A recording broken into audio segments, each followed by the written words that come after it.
गैर, गोरई और इगलास, इन 4 थानों में काफी घटनाएं चोरी की हुई थी। तो इसमें हमारी टीमें लगी हुई थी, हमारे सीओ साहब लगे हुए थे और एसपीआरए साहब इसकी निरंतर मॉनिटरिंग कर रहे थे। तो इन सभी घटनाओं में एक चीज कॉमन आई, वो कॉमन चीज ये थी कि एक गाड़ी, जिस गाड़ी पे नवीन द गड्डी लिखा हुआ था, वो गाड़ी इन घटना स्थलों में पाई गई, जिनको हमने ट्रेस किया। तो ये सभी घटना स्थलों से भैंस चोरी करके ला रहे थे और ये पर्टिकुलर जो मीट फैक्ट्री है, जो कि रबर थाना क्षेत्र में है, फेयर एक्सपो मीट फैक्ट्री, इसमें लाके इसका कटान करा रहे थे। तो ये गाड़ी बरामद की गई है। इन्होंने कल अर्ली मॉर्निंग में आगरा में भी एक घटना की थी, वहां से भैंस चोरी लेकर आए थे, वो 2 भैंसें भी बरामद की गई हैं।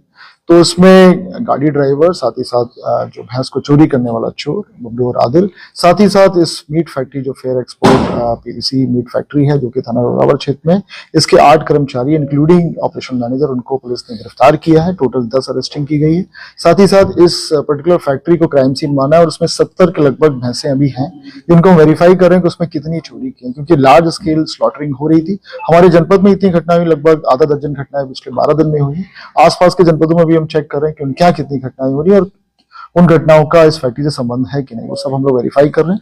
साथ ही साथ इसमें इनका जो भी फाइनेंशियल, इससे उन्होंने फाइनेंशियल गेन किए हैं, उसको भी हम लोग चेक कर रहे हैं। और अगर किसी और की इसमें मिलीभगत निकल के आ रही है, उसको भी हम अच्छे से वेरीफाई करके उसको क्लियर कट, इसमें सभी लोगों के खिलाफ हम लोग चार्जशीट लगाएंगे। सर ऐसी मीट फैक्ट्रियां जो कि चोरी की भैंसों की खरीदारी करती हैं, उनको स्लॉटर हाउस में काट दिया जाता है, ऐसी फैक्ट्री संचालकों के खिलाफ कोई कार्रवाई की जाएगी? बिल्कुल कार्रवाई की जाएगी। जितना लेवल पे भी इसमें मिलीभगत पाई जाएगी, संलिप्तता पाई जाएगी, उनके खिलाफ बिल्कुल कार्रवाई की जाएगी। जो पशु हैं हमारे मिल्च एनिमल्स हैं और हमारी पूरी ग्रामीण इकोनॉमी इनके ऊपर निर्भर करती है। कई लोग मेरे पास आए थे पिछले 12 दिनों में, उन्होंने शिकायत की थी कि सर बहुत ज्यादा भैंस चोरी हो रही है। उसमें एक पर्टिकुलर किसान की तो लगभग 1.5 लाख की भैंस थी और वो बड़ा दुखी था। तो कम से कम इस वर्कआउट से आने वाली चोरियां रुकेंगी और हमारे किसानों को राहत मिलेगी। साथ ही साथ 107 बीएनएसएस की भी कार्रवाई की जाएगी, तो उनकी संपत्ति और प्रॉपर्टी सब कुछ अच्छी तरीके से जब्त किया जाएगा। ऐसे वीडियो सामने आते हैं जो मतलब कई तरीके के बच्चे हैं, छोटे बच्चे हैं, उनको पठान करते हैं, तो क्या इसके खिलाफ भी कार्रवाई? बिल्कुल बेसिकली जहां स्लॉटरिंग हर एक एनिमल की नहीं हो सकती, खास तौर पे छोटे एज के जो बच्चे होते हैं भैंस के, उनकी नहीं हो सकती।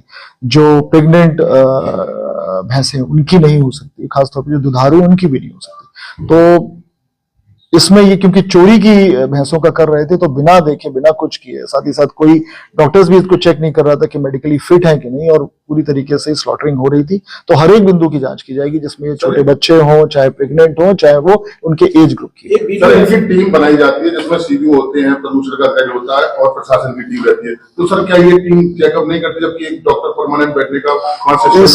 इस सभी बिंदुओं के बारे में गहनता से जांच की जाएगी। सभी विभागों को इसमें पत्राचार किया जाएगा और चेक किया जाएगा कि कहाँ कौन सी कमी रहेगी, उस कमी को पूरी की जाएगी। वो कमी कोई सीसीटीवी फुटेज कंपनी द्वारा लिए गए हैं? सीसीटीवी फुटेज हमने इसमें प्रेस नोट में लगाई भी है, जिसमें आपको गाड़ी मिल जाएगी घटनास्थल पे चोरी करते हुए, साथ ही साथ वो जो फैक्ट्री उसमें जाते हुए। ये कर तो अभी फिलहाल हम इंटरोगेशन कर ही रहे हैं, लेकिन जो हमारे पास पिछले 12 दिनों में बहुत घटनाएं हो गई। पहले क्या था कि कुछ गैंग सक्रिय थे, जिसमें एटा के गैंग थे, कासगंज के गैंग थे, वो सक्रिय थे, हमारे जनपद के भी थे, उनको हम लोगों ने वर्कआउट कर लिया था। खासतौर पर जो अतरौली की घटना हुई थी, अतरौली पाली की, उस तरफ की घटना, जवा की घटना हुई थी।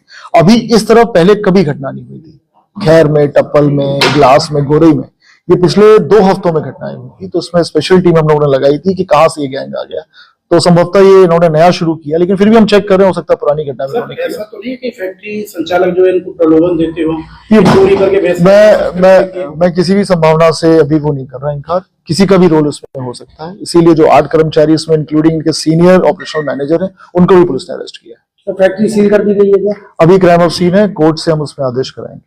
कोर्ट के आदेश के अनुसार फैक्ट्री है उसको अलीगढ़ पुलिस आइडेंटिफाई करेगी, किस तरह से वहाँ पे अभियान चलाएगी, जैसे वो लाते हैं गाड़ी की चेकिंग करेगी? बिल्कुल, इसमें क्लियर कट डायरेक्शंस दी गई थी कि जो भी गाड़ियां आ रही हैं चेक कर लिया जाए कि गाड़ी चोरी की तो नहीं है, उनके जो ड्राइवर स्टाफ आ रहा है कहीं उनका कोई क्रिमिनल हिस्ट्री तो नहीं है। साथ ही साथ जो भी भैंसें गाड़ियों से उतर रही हैं वो कैमरे के सामने उतरे हैं, जिससे क्लियर कट पता चले कितनी भैंसें आई थी, प्रॉपर रजिस्टर में उसका डॉक्यूमेंटेशन हो, जिससे कभी भी पुलिस चेक कर सके कि कहीं उसमें कोई चोरी की गाड़ी तो नहीं है, कहीं कोई क्राइम सीन में गाड़ी इस्तेमाल तो नहीं हो रही। साथ ही साथ डॉक्टर्स की ड्यूटी जो चेक कर सकें कि वो बफेलो जो पशु है जो जिसके लिए कटान जायज है वो मेडिकली फिट है कि नहीं, ये सब के लिए होना चाहिए था, वो सब चेक किया जाएगा। और निरंतर इसको हम लोग चेक करते भी रहते हैं, बताते भी रहते हैं, लेकिन अगर कोई इसमें उल्लंघन करता है इन सबकी सभी शर्तों का, एसओपी का, तो उसके खिलाफ कार्रवाई भी की जाएगी। इनके कोई आपराधिक इतिहास जो पकड़े गए हैं, आपराधिक इतिहास क्या है इनके जो पकड़े गए हैं? आपराधिक इतिहास भी चेक कर रहे हैं इसमें।